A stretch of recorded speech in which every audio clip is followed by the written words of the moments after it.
ना संघर्ष ना तकलीफ तो फिर क्या खाक मजा है जीने में। बड़े बड़े तूफान थम जाते हैं जब आग लगी हो सीने में। हेलो दोस्तों, स्वागत करते हैं आपका कलर्स कोचिंग क्लासेस में। मैं विपिन पढ़ा रहा हूं आपको मैथ्स और रीजनिंग की क्लासेस। तो शुरू करते हैं आज की पाठशाला। तो देखिए दोस्तों हमारा कौन सा चैप्टर चल रहा है वो आपको भी पता है, मीन, मीडियन एंड मोड, माध्य, माध्यिका और बहुलक। तो आज की हम बात करें तो माध्य और बहुलक हम 2 क्लासेस पहले कर चुके हैं और यह इस चैप्टर की लास्ट क्लास होगी। इसका मतलब हम यह कह सकते हैं कि यह चैप्टर की निर्णायक क्लास होगी। ठीक है, तो ज़्यादा टाइम वेस्ट ना करते हुए चीज़ों को आज आगे बढ़ाते हैं। और हमने पहले माध्य निकाल लिया, आपको माध्य आता होगा प्रॉपर तरीके से। हमने कितनी सारी विधियाँ सीखी थी, उसमें 2। और उसके बाद में बहुलक निकालना सीखा, बहुलक में भी हमने 2 विधियाँ सीखी थी। आज माध्यिका की बात करते हैं और माध्यिका के बाद में काफ़ी सारी चीज़ें हमारी आएंगी, जैसे कि विचरण गुणांक आएगा, माध्य विचलन आएगा, प्रसरण आएगा, अंतर और विचलन गुणांक में अंतर आएगा, परास आएगा। काफ़ी सारी चीज़ें आज हम सीखने वाले हैं। ठीक है, तो आप टेंशन ना लीजिए। और इन सबसे मेन चीज़ माध्य, माध्यिका और बहुलक में जो मोस्ट इम्पोर्टेंट संबंध होता है, मीन्स डेट रिलेशन होता है, उसकी हम बात करेंगे। लेकिन उससे पहले हम माध्यिका सीखते हैं। ठीक है, तो आज टॉपिक लगा लेंगे, लास्ट क्लास होगी क्लास नंबर 3। तो आज आप टॉपिक लगा लेंगे क्या, हम बात करते हैं सबसे पहले माध्यिका की। भाई माध्यिका होती क्या है, माध्यिका होती क्या है? तो माध्यिका के बारे में हम हल्का सा डिसेक्शन यह कह सकते हैं कि भाई कोई भी एक श्रेणी है हमारे पास में और श्रेणी को सबसे पहले आरोही या अवरोही क्रम में लगाना जरूरी है। और उसके बाद में उस श्रेणी में जो भी मध्य पद का मान होगा वही हमारी माध्यिका होगी। आप कहेंगे सर चीज़ें समझ में नहीं आई, मैं भी सोच सकता हूँ कि चीज़ें समझ में नहीं आई।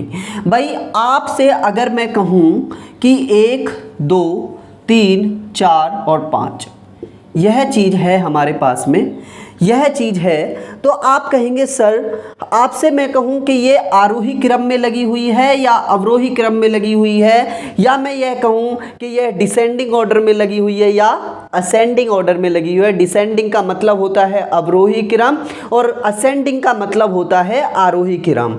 आरोही क्रम का मतलब होता है दोस्तों बढ़ता हुआ पद, मीन्स डैट 1 से 2, 2 से 3, 3 से 4, 4 से 5, मीन्स डैट बढ़ रहा है। तो मैं यह कह सकता हूँ कि यह जो चीज़ें लिखी हुई हैं ये आरोही क्रम में लिखी हुई हैं, मीन्स डैट असेंडिंग ऑर्डर में लिखी हुई हैं, असेंडिंग ऑर्डर में लिखी हुई हैं। अगर मैं इन्हीं चीज़ों को कर देता हूँ 5, 4, 3, 2, 1, तो मैं यह कह सकता हूँ कि यह अब अवरोही क्रम में लिखी हुई हैं, या मैं यह कहूँ कि डिसेंडिंग ऑर्डर में लिखी हुई हैं। ठीक है, चीज़ें यहाँ तक समझ में आती हैं। सबसे पहले हमें किसी भी चीज़ की माध्यिका निकालने के लिए हमें उसमें इन दोनों चीज़ों को अप्लाई करना होगा। अब आप कहेंगे सर किसी भी श्रेणी को क्या हम आरोही और अवरोही में दोनों में लिखेंगे? नहीं दोस्तों, अवरोही में लिख लीजिए या आरोही में लिख लीजिए, आपका उत्तर सेम आएगा। ठीक है, क्योंकि मैंने स्टार्टिंग में ही बताया कि आरोही क्रम वह होता है या माध्यिका वह होती है कि किसी श्रेणी का मध्य पद, मीन्स डैट मैं यह कह सकता हूं कि इसमें भी मध्य पद 3 है और इसमें भी मध्य पद 3 है। ठीक है, यहाँ तक चीज़ें समझ में आती हैं, मध्य पद का मान। अब इसमें हम एक चीज़ और सीखेंगे, यहाँ तक तो चीज़ें आपको समझ में आती हैं। अब इसमें हमें प्रॉब्लम क्रिएट होती है कि आपने यहाँ पर पद गिने 1, 2, 3, 4, 5, लेकिन अगर मैं इन्हीं पद को कर देता हूँ 6, 5, 4, 3, 2 और 1। अब आप कहेंगे सर यह तो अब हमारे पास में 6 पद हैं, अब इसका मध्य पद हम कैसे निकालेंगे? अब इसका हम मध्य पद कैसे निकालेंगे? तो आप चीज़ों को टेंशन लेनी बिल्कुल छोड़ दीजिए, मैं हूँ ना यहाँ पर। ठीक है, तो अब हम इन चीज़ों को पहले मिटाते हैं और हम अब मेन चीज़ों पर आते हैं। ये तो हमारा एक स्टार्टिंग में माध्यिका की वो होगी कि हम निकालेंगे कैसे। ठीक है, लेकिन अब सबसे पहले बात करते हैं कि इसमें हमारे 2 फॉर्मूले अप्लाई होते हैं। सबसे पहले बात करते हैं कि यदि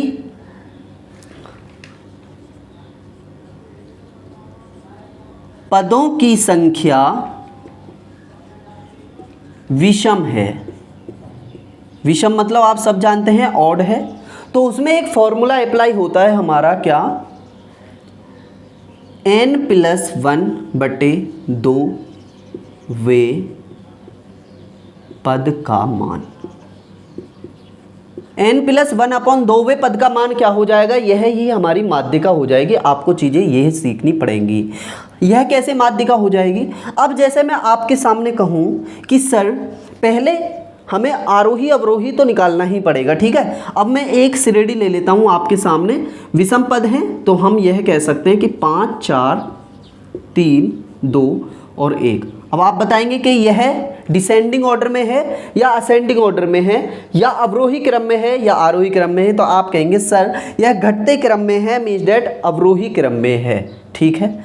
अब मैंने आपसे कहा कि पदों की संख्या यदि विषम है तो आप गिनेंगे 1 2 3 4 5 पद हैं, इसका मतलब पदों की संख्या विषम है, तो यह फॉर्मूला अप्लाई होगा।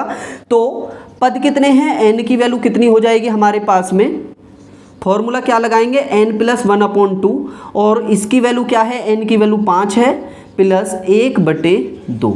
आप कहेंगे सर 5 क्या बड़ी वाली पद, नहीं, इनकी गिनती 1 2 3 4 5, 5 और 1 6 हो जाएगा, 6/2 मीन्स डेट 3वां पद का मान जो होगा वह हमारा क्या होगा, माध्यिका। तो आप उसमें कहेंगे कि सर अब इसमें आप माध्यिका देखकर बताएंगे 3वां पद कौन सा हो जाएगा, 1 2 3 मीन्स डेट इस श्रेणी की माध्यिका जो हो जाएगी वह 3 हो जाएगी। चीज़ें यहाँ तक समझ में आती हैं, पक्की बात। हमने अभी तक चीज़ें क्या सॉर्ट आउट करी, पदों की संख्या जब विषम हो तो उसमें हमारी माध्यिका क्या होगी, ठीक है। अब हम अगले फॉर्मूले के ऊपर बात करते हैं कि पदों की संख्या यदि सम हो तो तब हम किस प्रकार करेंगे, ठीक है। पदों की संख्या यदि सम हो, आप टेंशन मत लीजिए, थोड़ा स्पीडली चल रहा होगा मुझे पता है, लेकिन अभी हम क्वेश्चंस करने वाले हैं तो आप इस चीज़ की बिल्कुल टेंशन छोड़ दीजिए, ठीक है। अब दूसरी चीज़ की बात करते हैं कि पदों की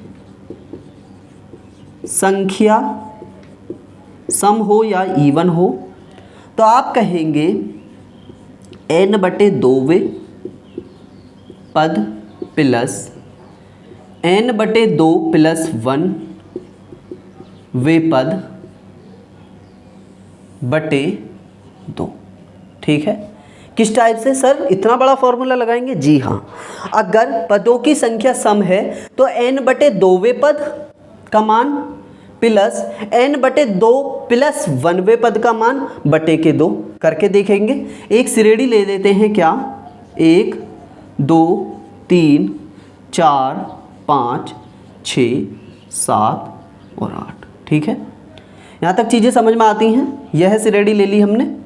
अब आपसे मैं कहूँ कि यह जो है 1 2 3 4 5 6 7 8 एक हमारे पास में श्रेणी है, तो आप कहेंगे यह आरोही क्रम में है या अवरोही क्रम में है, या आपसे मैं कहूँ कि यह असेंडिंग ऑर्डर में है या डिसेंडिंग ऑर्डर में है, तो आप कहेंगे सर यह बढ़ते क्रम में है, मीन्स डेट असेंडिंग ऑर्डर में है या आरोही क्रम में है। और किसी भी श्रेणी को हमें इसी प्रकार लगाना होता है, क्योंकि क्वेश्चन यदि मैं कहूँ कि इसका क्वेश्चन कैसे बनेगा, तो क्वेश्चन इस प्रकार से लगाकर नहीं देता है, हमें उन चीज़ों को लगाकर देखना होता है। आगे सवालों में ये चीज़ें आप सीखेंगे। क्वेश्चन में क्या कह देगा, 7 5 4 2 1 3 8 और 6, 1 2 3 4 5 6 7 8 ये चीज़ें दे देगा। उसके बाद में हमें पहले असेंडिंग या डिसेंडिंग ऑर्डर लगाना पड़ेगा, या आरोही या अवरोही क्रम लगाना पड़ेगा, जो कि हमने ऊपर लगा लिया है। और हमने क्या लगा लिया है, तो आप कहेंगे सर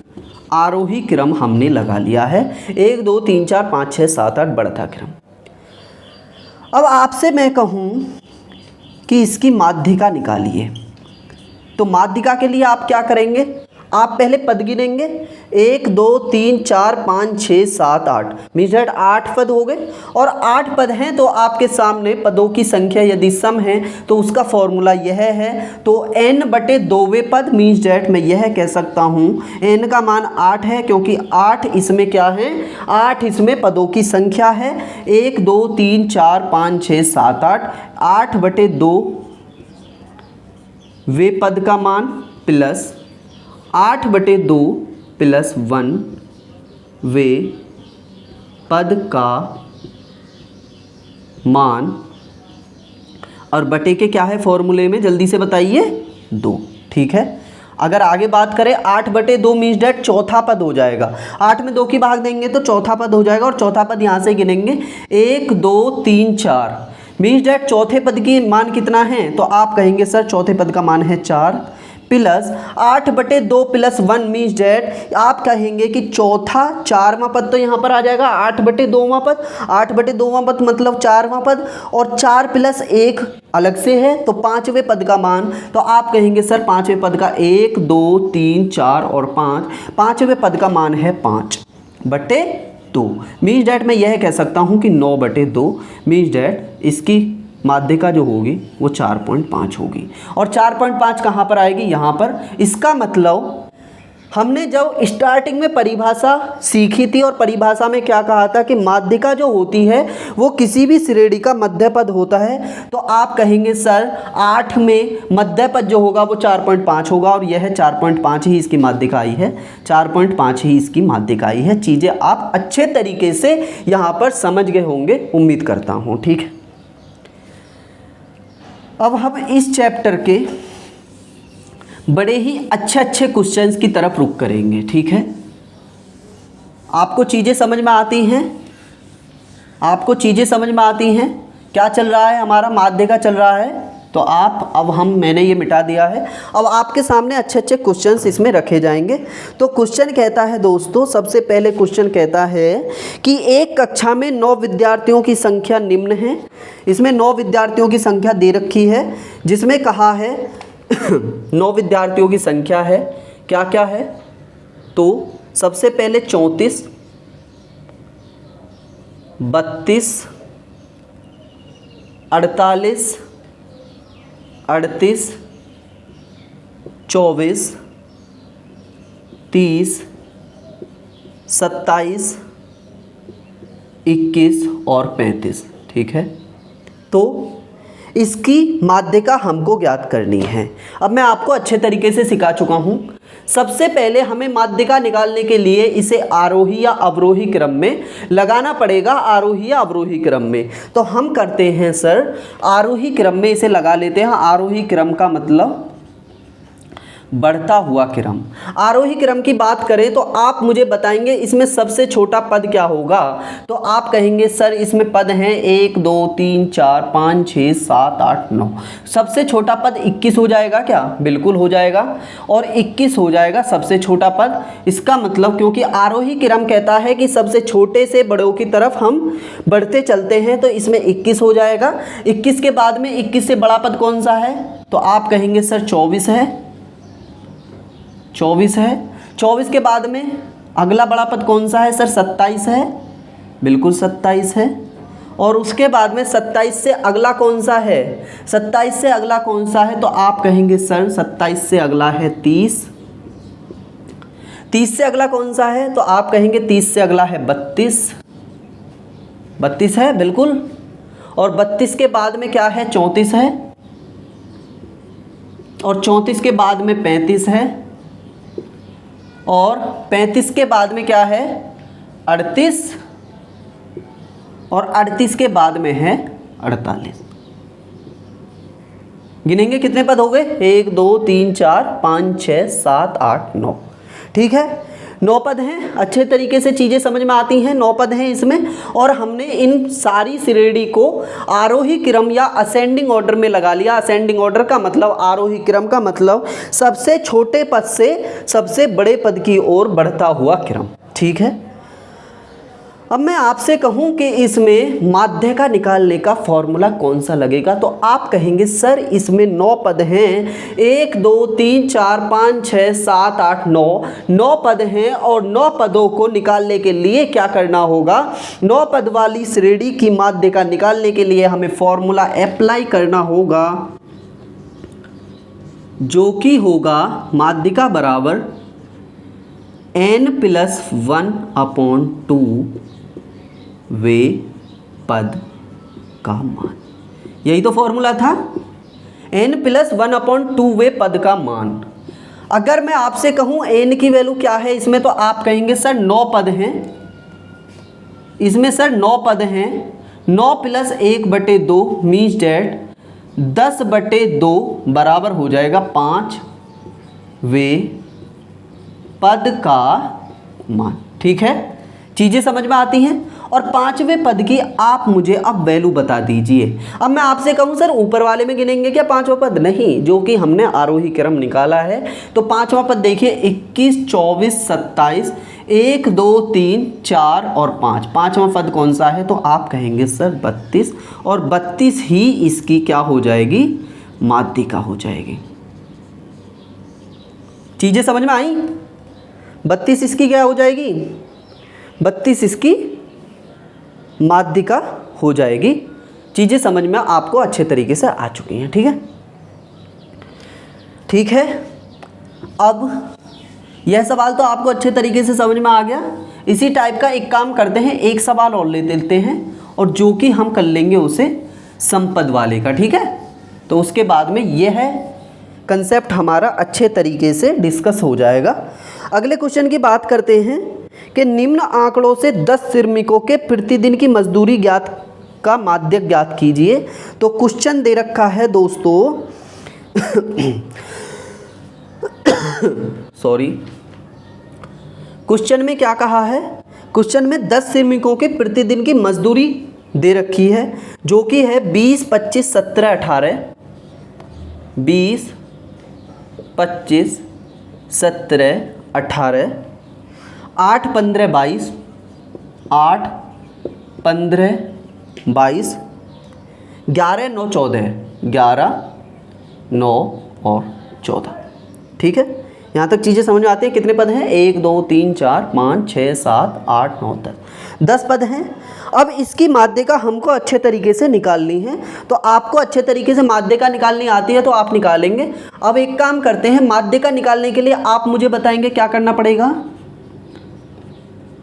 आप मुझे बताएंगे क्या करना पड़ेगा, आरोही क्रम निकालना पड़ेगा। आरोही क्रम का मतलब जो सबसे छोटा पद है छोटे से बड़े पद की ओर। तो आप मुझे बताएंगे 20 25 17 18, इसमें 8 सबसे छोटा पद लिख रहा है, और 8 के बाद में आ रहा है 9। ठीक है, 8 सबसे छोटा पद है, 8 के बाद में आ रहा है 9, और 9 के बाद में दोस्तों है कितना, 11, और 11 के बाद में मुझे इसमें दिख रहा है शायद 14, और 14 के बाद में एक है 15,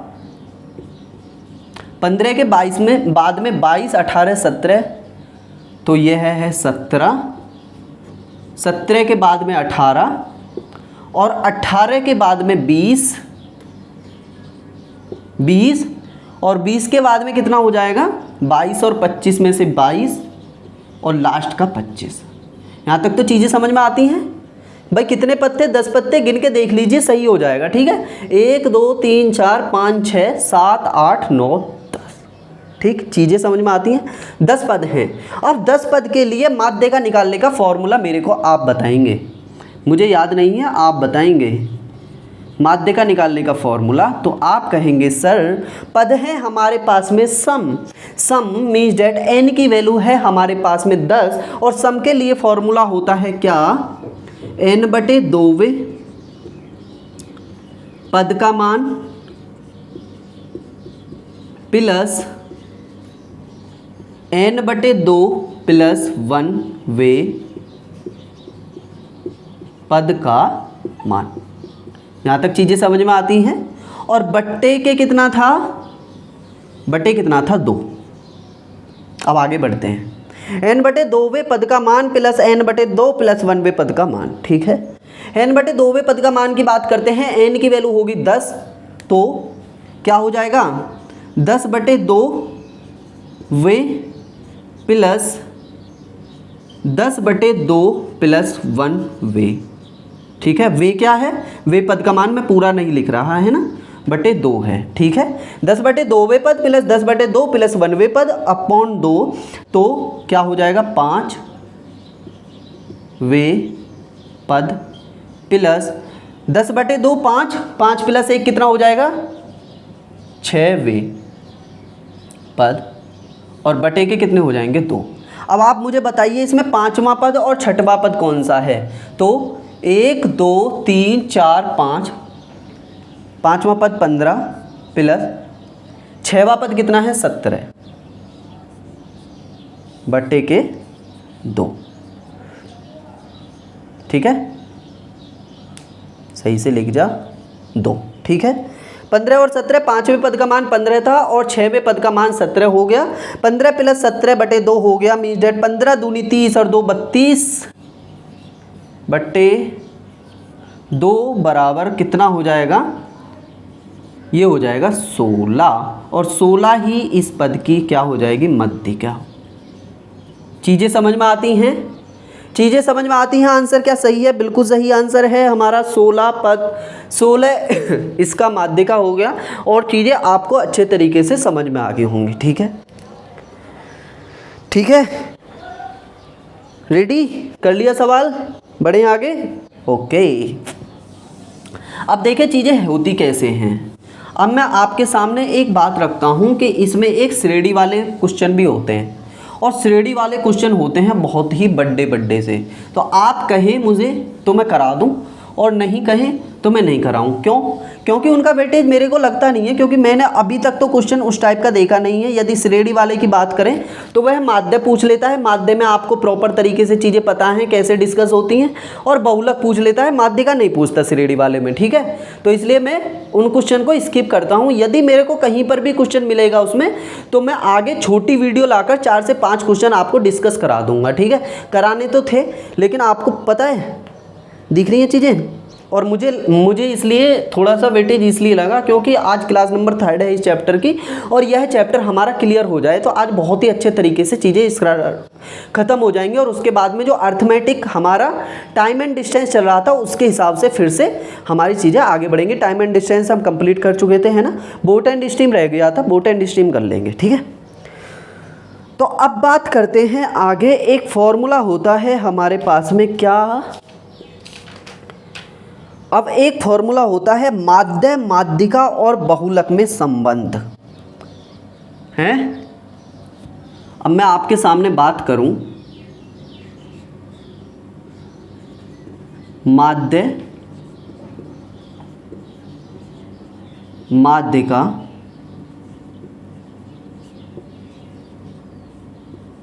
बहुलक में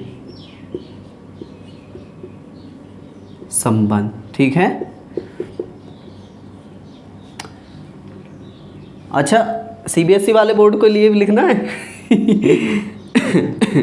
रिलेशन, अच्छा लिख लीजिए मीन मीडियन मोड में रिलेशन, है ना, इतनी इंग्लिश आती है भाई हम पे। ठीक है, ठीक है, माध्य, माध्यिका और बहुलक में संबंध। ठीक, बात करते हैं बहुलक बराबर होता है दोस्तों, बहुत ही इंपॉर्टेंट, इस पे क्वेश्चन बहुत बार पूछा गया है, इसलिए कुछ भी छोड़ देना, इस फॉर्मूले को मत छोड़ना। एक तो माध्य, माध्यिका और बहुलक के बेसिक्स, और उसके बाद में ये वाला फॉर्मूला। बहुलक बराबर होता है 3 माध्यिका माइनस 2 माध्य। ठीक है, बहुलक बराबर होता है 3 माध्यिका माइनस 2 माध्य, यह है। अगर मैं इस क्वेश्चन की बात करूं, इस पर क्वेश्चन क्या बनेगा, तो आपसे मैं कहूं कि सर इस फॉर्मूले को बनाने की ज़रूरत क्या पड़ गई। बहुलक बराबर होता है 3 माध्यिका माइनस 2 माध्य। 3 माध्यिका का मतलब 3 गुणे माध्यिका माइनस 2 गुणे माध्य। अब इस पर एक क्वेश्चन करके देख लेते हैं। ठीक है, क्वेश्चन कैसे आता है, हल्का सा एक आपको आइडिया दे देता हूँ। क्वेश्चन हो जाए कि बहुलक दे रखा है एक क्वेश्चन में, बहुलक बराबर दे रखा है कितना 13,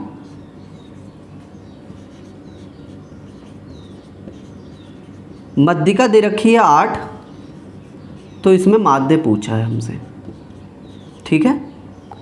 माध्यिका पूछा है, बहुलक बराबर 13 दे रखा है, माध्यिका हमें 8 दे रखी है, माध्य हमसे पूछा है, या माध्यिका मध्य दे रखा है, उसके बाद में बहुलक पूछ लेगा, कुछ भी पूछ सकता है, ठीक है। चीज़ें इसलिए इस फॉर्मूले को हम लगा देते हैं। अब बात करते हैं, बहुलक हमारा 13 है, माध्यिका हमारी 8 है, तो माध्य हम कहाँ से निकालेंगे? तो ये फॉर्मूला हमारा उसमें अप्लाई होगा, बहुलक बराबर 3 माध्यिका माइनस 2 माध्य, ठीक है। लगाते हैं इस फॉर्मूले को, देखते हैं कैसे चीज़ें डिस्कस होती हैं। बहुलक बराबर 13 दे रखा है, तो 13 लिख लेते हैं, बराबर 3 गुणा मध्यिका की बात करते हैं 8 माइनस 2 माध्य। 13 बराबर कितना हो जाएगा? 3 गुणे मध्यिका माइनस 2 माध्य। अगर बात करें 13 बराबर 8 3 कितने हो जाएगा? 24 माइनस 2 माध्य, ठीक है। अब आप मुझे बताइए, 2 माध्य को इधर ले जाऊं? 2 माध्य इधर ले गया तो माइनस का था तो प्लस हो गया, ठीक है। इतना तो बेसिक आपको अच्छे तरीके से आ गया होगा, आप काफ़ी दिनों से करते आ रहे हैं, ठीक है। तो आप परेशान मत करिए कि इन चीज़ों को भी आपको बताना पड़ेगा। 24 माइनस 13 कितना हो जाएगा? तो आप कहेंगे 4 में से 3 गया 1 और 2 में से 1 गया 1, 11 बचेगा और 2 माध्य, ठीक है, 2 माध्य। तो माध्य बराबर बात करते हैं, माध्य बराबर हो जाएगा 11/2 मीन्स डैट आप कहेंगे 5.5, ये हो जाएगा माध्य। यह फॉर्मूला इसलिए अप्लाई होता है भाई, हमें बहुलक दे रखा था, माध्यिका दे रखी थी, हमें माध्य पूछा था, हमने ये चीज़ें डिस्कस की, ये वाला फॉर्मूला लगाया और चीज़ें आसान हो गई। माध्य हमारे निकाल कर आया कितना? 5.5, ठीक है। चीज़ें समझ में आती हैं? यह चीज़ें समझ में आती हैं या नहीं, ये बताओ, ठीक है। समझ में आती हैं? बढ़े आगे, ओके। माध्य माध्यिका बहुलक में भी हमारा संबंध अब डिस्कस हो चुका है। अब हम बहुत ही अच्छी अच्छी चीज़ों की तरफ रुख करते हैं, जो कि आपको अब ये समझ लीजिए कि इस चैप्टर में जो भी बिल्कुल एक्स्ट्रा ऑर्डिनरी चीज़ें हैं ना, अब हम उनको डिस्कस करेंगे। एक्स्ट्रा ऑर्डिनरी जो चीज़ें हैं उनको डिस्कस करेंगे, ठीक है। टाइम तो प्रॉपर होगा अभी क्लास का, बिल्कुल। अभी हमें कम से कम आधा घंटा और चाहिए, आधे घंटे क्लास हमारी होगी, तो हमें वो चीज़ें और चाहिए। अब बात करते हैं दोस्तों माध्य विचलन की। सर ये क्या नाम ले दिया आपने? डरिए मत, मैं हूं ना। माध्य विचलन की। सर माध्य विचलन क्या हो गया? हमने तो नाम ही पहली बार सुना और आप तो चैप्टर ही मीन मीडियन मोड पढ़ा रहे थे, ये चीज़ें कहाँ से आ गई? तो हमने इस चैप्टर को नया चैप्टर ना बनाकर उसी में मर्ज कर दिया है। एक एक क्वेश्चन करेंगे, टेंशन लेने की ज़रूरत नहीं, बस चीज़ें सीखने की ज़रूरत है, ठीक है। बड़ी इजी चीज़ें हैं। अगर बात करें, हमने सिग्मा देखा था, सिग्मा की मान क्या होता था? सारी चीज़ों को जोड़कर ये एक मोड होता है, अभी बताऊंगा सारी चीज़ें। मोड एक्स आई माइनस एक्स बार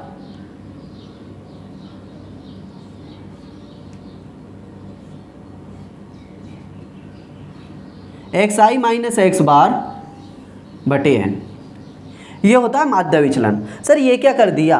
बिल्कुल आप टेंशन मत लीजिए, मैं हूं ना। देखो माध्य विचलन की यदि परिभाषा की बात करें तो किसी भी, ये बोल सकते हैं कि किसी भी श्रेणी में उसके विशिष्ट पद और माध्य के बीच के अंतर के योग का औसत माध्य विचलन कहलाता है, या माध्य विचलन कहलाता है, ठीक है। कैसे? अगर मैं परिभाषा की बात करूं कि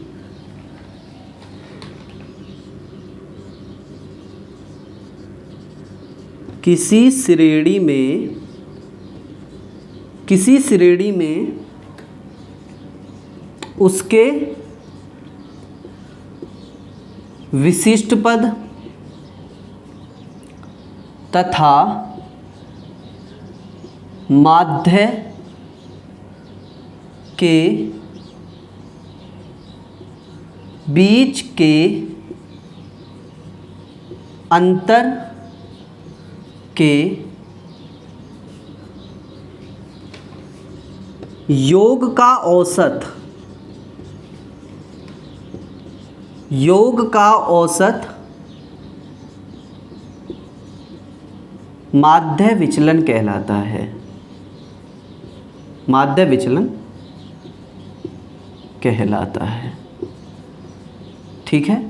अब आप कहेंगे सर सारी चीज़ें अभी तक समझ में कुछ भी नहीं आया, किसी श्रेणी में उसके विशिष्ट पद तथा माध्य के बीच के अंतर के योग का औसत माध्य विचलन कहलाता है। परिभाषा छोड़िए, हमें तो चीज़ें सिखाइए कि चीज़ें होंगी किस टाइप से। तो देखिए दोस्तों, हमारे पास में एक फॉर्मूला है सिग्मा बार xi माइनस एक्स बार बटे के n। अब हम आपके सामने एक क्वेश्चन रखते हैं, उससे सारी चीज़ें उम्मीद करता हूँ आपको बहुत अच्छे तरीके से समझ में आ जाएंगी क्वेश्चन। ठीक है। क्वेश्चन कहता है कि आंकड़ों का माध्य विचलन ज्ञात कीजिए। आंकड़े दे रखे हैं 3, 10, 10, 4, 10, 5। 3, 10, 10, 3, 10, 10, 4, 7, 10 और 5। ठीक है। 3, 10, 10, 4, 7, 10, 5। ठीक है। अब हमें माध्य विचलन कैसे निकालेंगे? तो माध्य विचलन का फॉर्मूला होता है ये वाला, लेकिन अभी इसमें क्वेश्चन में कहा है कि x बार जो होता है वो माध्य होता है। अब आपको माध्य निकालना सीखना होगा, और माध्य सीखने की ज़रूरत ही नहीं, क्योंकि हमारे दोस्तों पहले से ही माध्य निकालना सीख चुके हैं। माध्य का मतलब होता था, अगर मैं आपसे कहूं कि यहाँ पर x बार की वैल्यू आप मुझे बताइए, तो आप कहेंगे सर x बार की वैल्यू हम कुछ नहीं करते थे, 3 प्लस सारे पदों को जोड़ते थे,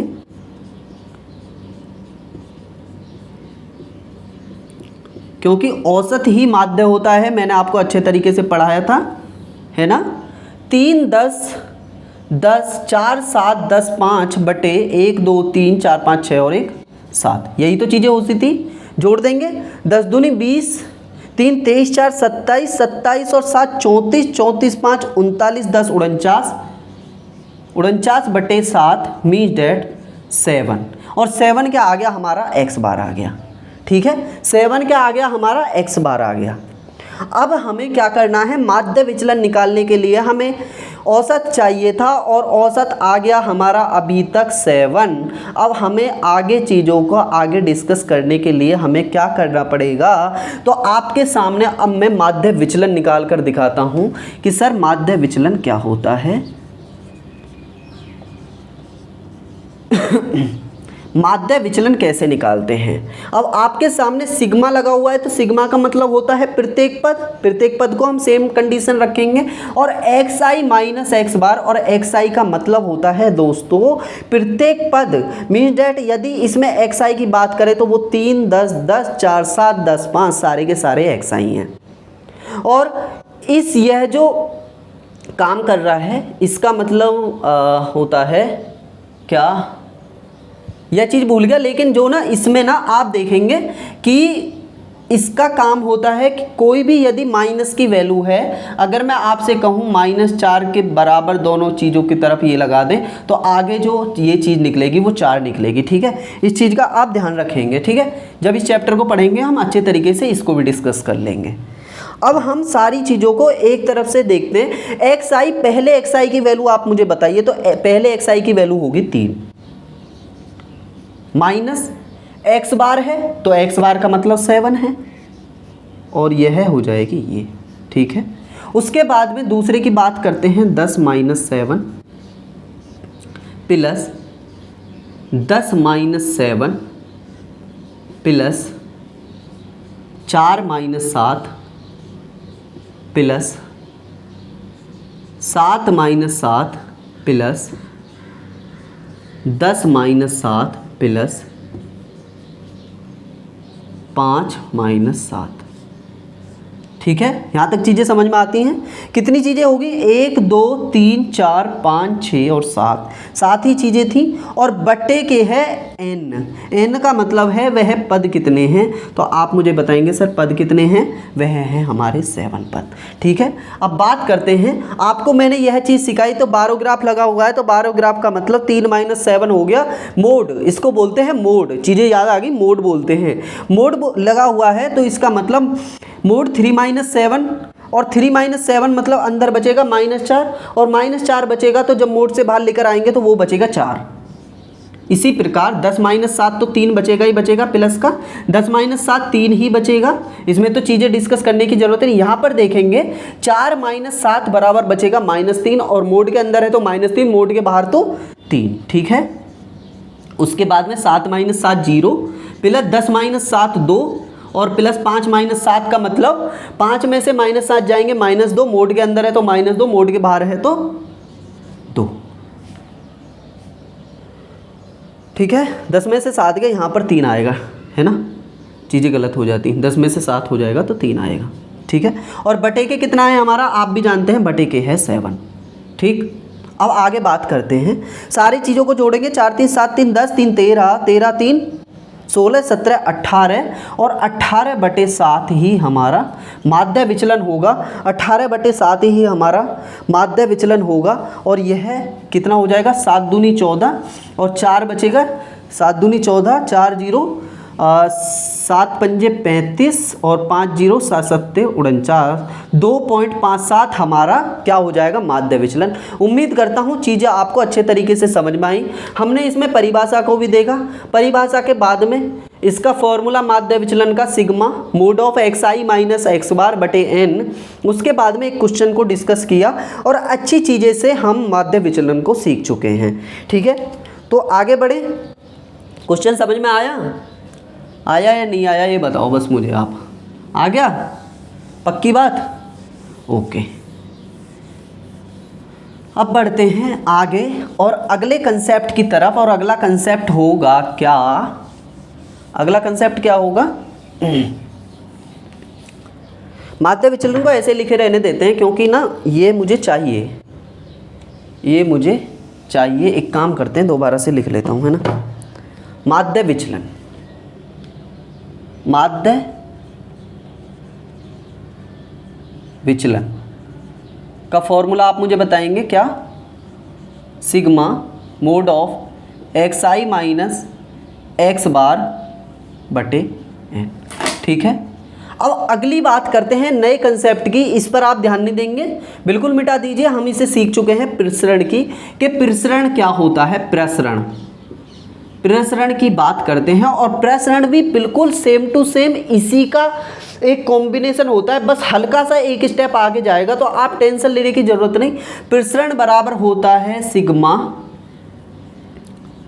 xi माइनस xr बटे n का होल स्क्वायर। अब आप कहेंगे सर कुछ चेंज देखने को मिला इसमें, ये बताइए बस मुझे, चेंज देखने को मिला, इसमें मोड लगा हुआ था और इसमें मोड नहीं, नॉर्मल कोष्टक लगा हुआ है, क्यों, क्योंकि अब आप एक मुझे बताइए, जब यहाँ पर माइनस की वैल्यू आती है, इसमें स्क्वायर भी नहीं है, तो वो माइनस का माइनस ही रह जाता है ना। इसलिए चीज़ों को यहाँ पर प्रसरण में क्या होता है, इसमें मोड लगा हुआ होता है और इसमें स्क्वायर नहीं होता, इसमें बस नॉर्मल कोष्टक और इसमें स्क्वायर होता है। यही अंतर होता है हमारा माध्य विचलन और प्रसरण में, जो कि हम डिफरेंस भी करेंगे माध्य विचलन और प्रसरण का, ठीक है। बात करते हैं प्रसरण की, और प्रसरण हमारा हो गया। यदि आप कहें तो मैं आपके सामने इसकी परिभाषा भी लिख लेते हैं, है ना, प्रसरण की परिभाषा आपके सामने लिख ही लेते हैं, ठीक है। प्रसरण की बात करते हैं, प्रसरण क्या होता है। यदि प्रसरण की बात करें तो प्रसरण होता है किसी भी श्रेणी में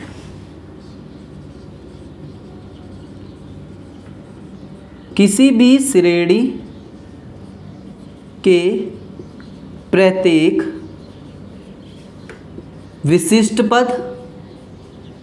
विशिष्ट पद और माध्य के अंतर, किसी भी श्रेणी के प्रत्येक विशिष्ट पद और माध्य के अंतर के वर्गों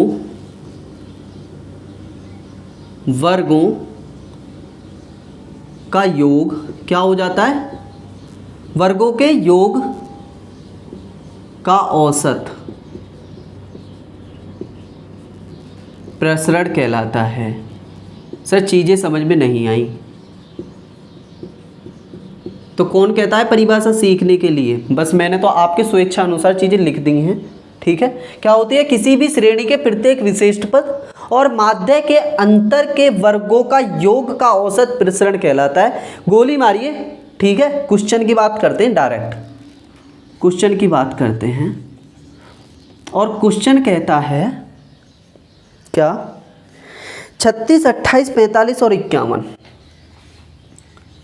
36, 28